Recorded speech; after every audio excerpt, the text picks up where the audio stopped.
Je voudrais tout de suite en profiter pour féliciter et souhaiter la bienvenue au ministère du Commerce et de l'Industrie, aux autres cadres qui ont participé à cette session, mais qui sont appelés à servir l'État dans d'autres structures du ministère.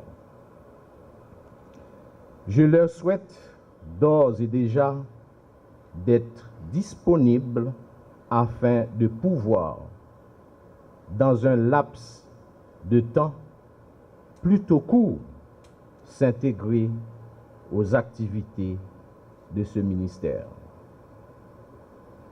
Permettez donc que je revienne aux personnes appelées plus spécifiquement à l'inspection des entreprises, pour leur dire que cette session de formation vise essentiellement au renforcement des capacités des cadres que vous êtes, qui ont minutieusement été choisis pour accomplir cette noble et difficile mission.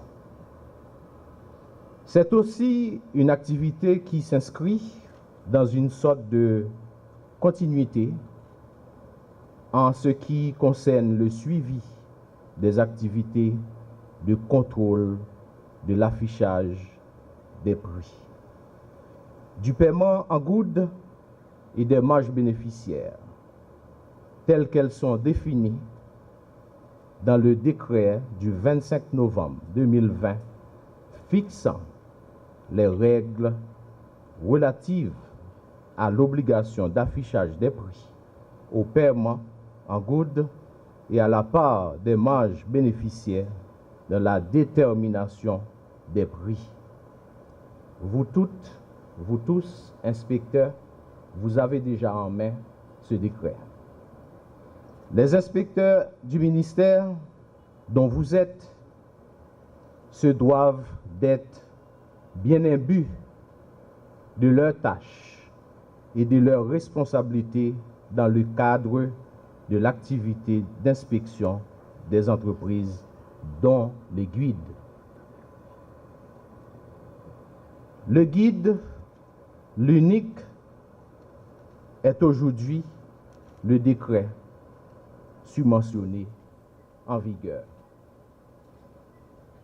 Aussi voudrais-je, mesdames, messieurs les participants, attirer tout particulièrement votre attention sur des points très importants de ce décret, dont vous avez sûrement longuement parlé et dont vous avez pris connaissance au cours de cette formation.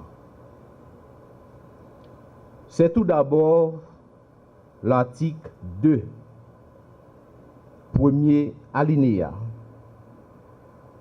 Tout produit destiné au public et exposé dans une entreprise commerciale doit être parfaitement visible, compréhensible et libellé en good. C'est ensuite l'article 4, premier alinéa. L'usage des devises n'est autorisé que dans les transactions interbancaires, le commerce et les transactions internationaux. C'est enfin, et parmi d'autres articles aussi importants du décret, l'article 5. Tout consommateur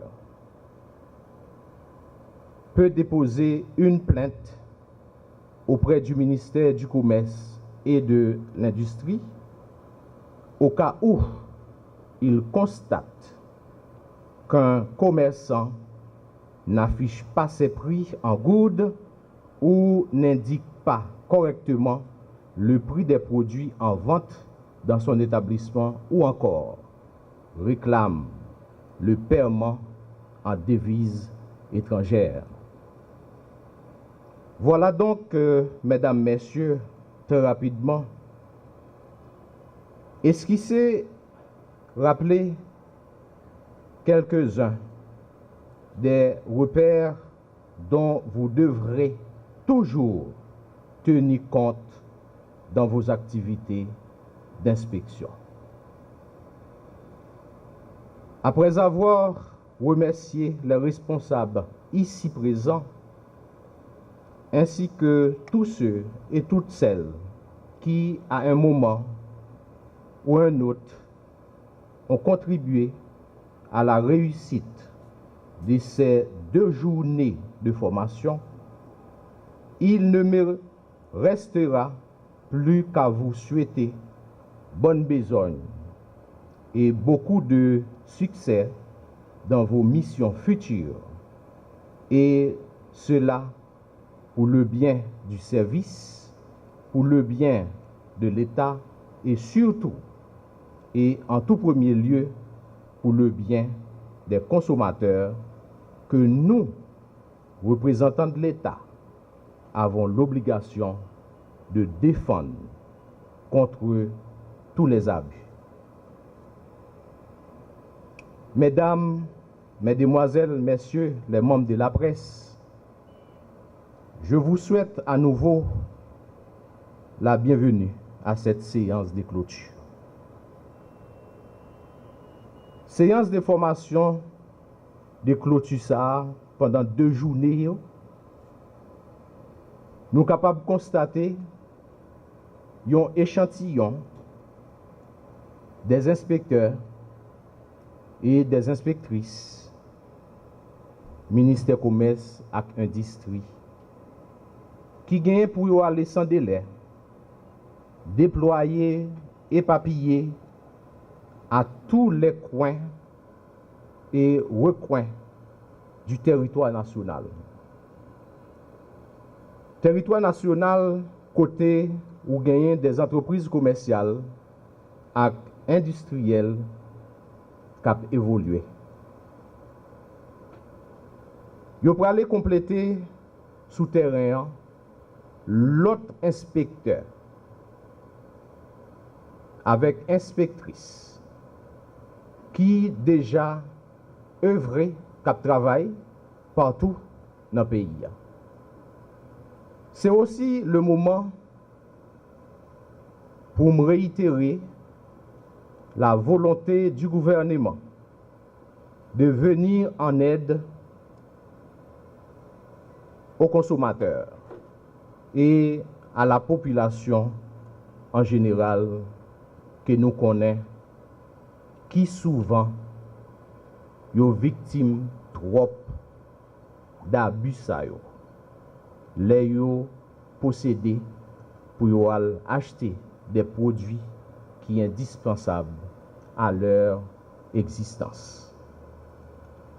C'est le gouvernement